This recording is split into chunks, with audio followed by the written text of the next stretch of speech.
Heck.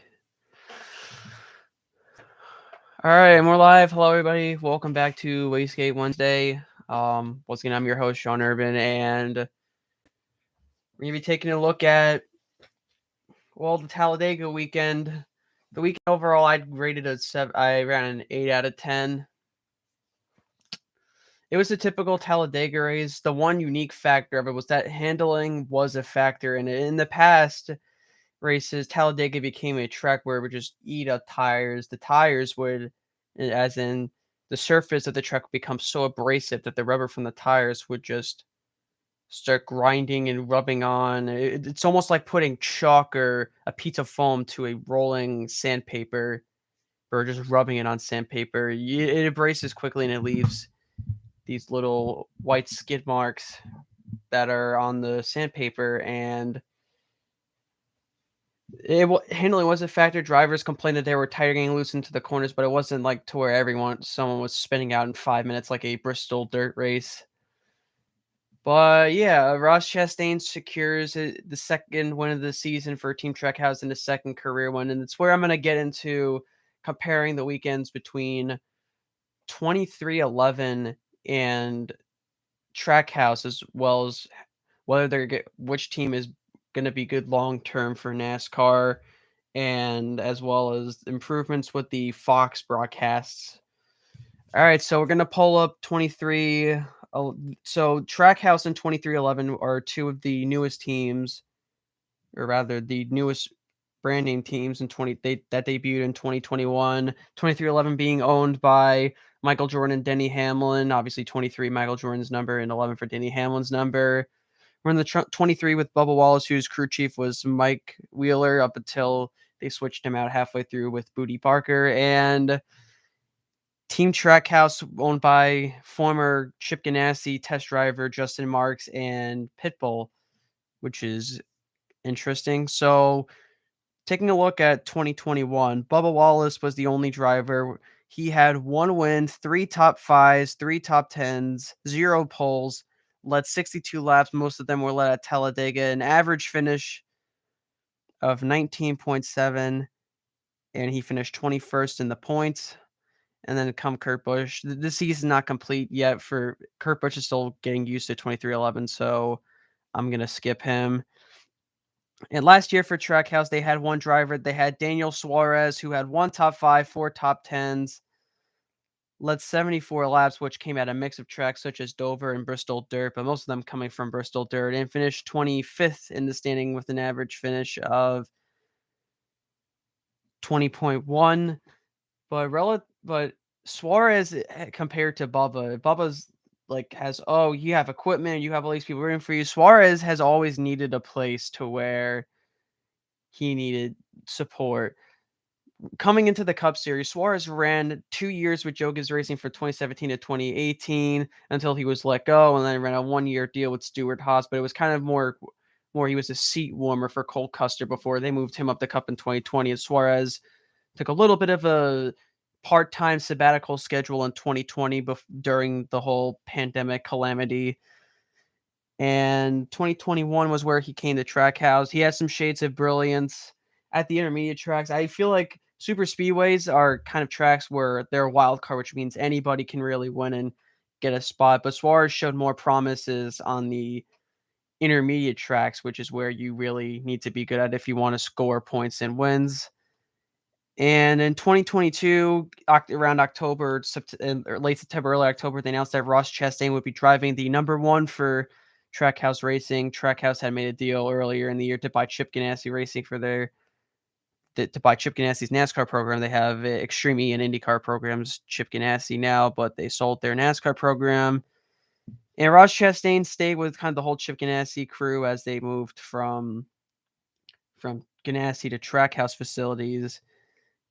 And so far during the season, Ross Chastain has had 2 wins, 6 top 5s, 6 top 10s, 157 laps led, and he's currently 9th in the standings, and he has an average finish of 13.5. And Suarez, even though he hasn't won, he has 2 top 5s, 3 top 10s, and an average 120 laps led, and an average finish of 16.7. I'll actually go back to Kurt Busch's laps led and average finish. So he led Kurt Busch has led 9 laps this year and has an average finish of 18.3, and Bubba Wallace has led 30 laps, which with an average finish of 21.7. And in total, the past 2 years, they've led 101 laps from 2311, and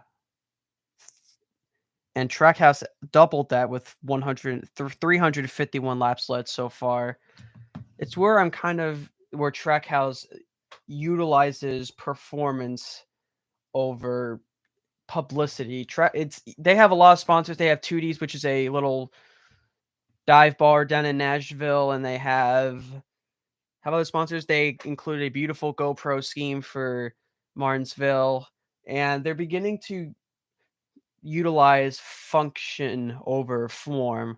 What I mean by that is that Bubba Wallace is kind of a face of the sport. When you think of NASCAR, you would think you think of Chase Elliott, Kyle Busch, or Bubba Wallace. That's who most people would think of. And Suarez, Chastain, even though they're fan favorites, like unless you're a really like invested NASCAR fan, you wouldn't be like, oh yeah, I know Ross Chastain, I know Daniel Suarez.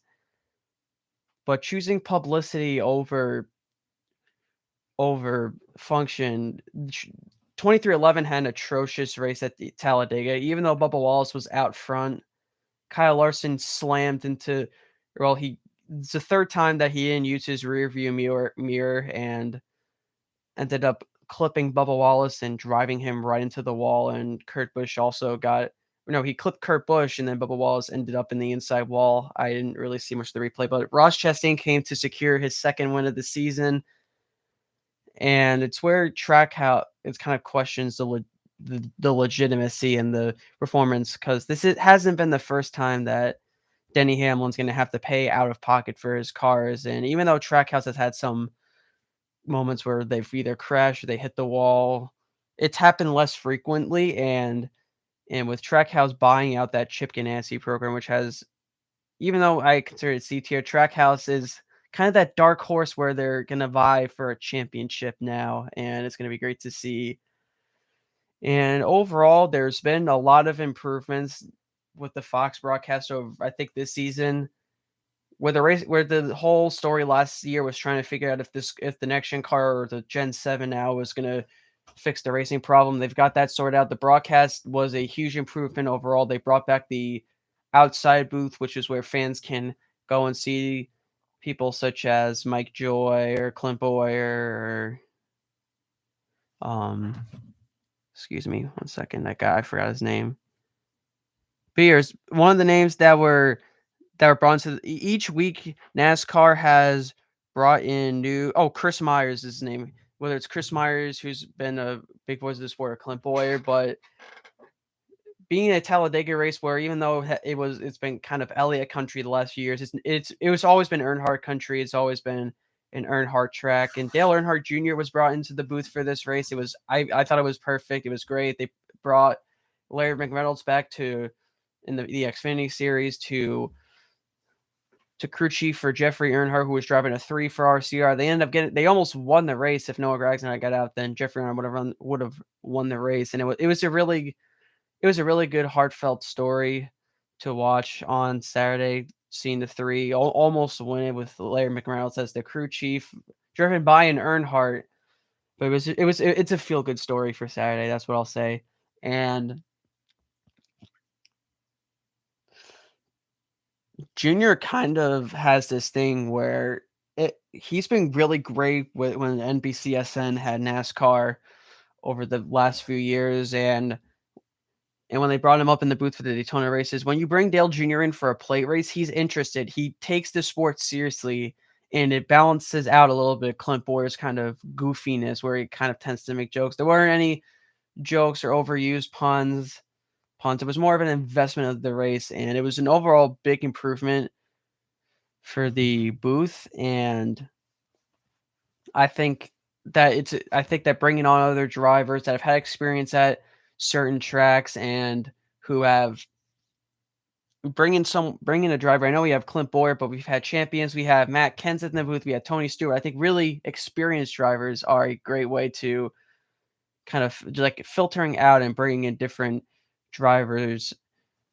What preferably champions or really good drivers that have fought for championships is a great way to bring people into the booth. I remember one time they brought Mark Martin up for a few minutes and they were talking about I forgot which race it was, but he came up and visited for a few minutes. It was really great. It adds some variety, and I think if Fox keeps going in this direction, then more people are gonna view, which means it's gonna look really good when they come 2025 where they have to renew their TV contract. And yeah, it was an entertaining but relaxed weekend at Talladega. Next week it's gonna be Dover, and I'm gonna make it a really special episode because Dover was the very first NASCAR race that I went to back in 2013, almost 9 years ago to the day. And it's gonna be really good to see Dover racing with me. I mean, obviously, I I went to Charlotte last summer. I went to the Coca-Cola 600, which was my first crown jewel mile-and-a-half race, but Dover really hits home since 6 out of the 7 times I went to Dover. First Xfinity race at Dover, first Cup race at Dover, the first year of the Gen 6, and then 2014 where they had that glory year with the Gen 6. And it's gonna be a really special time on Sunday. So, yeah, thank you guys for watching, and I'll be back next week with Dover. Have a good one.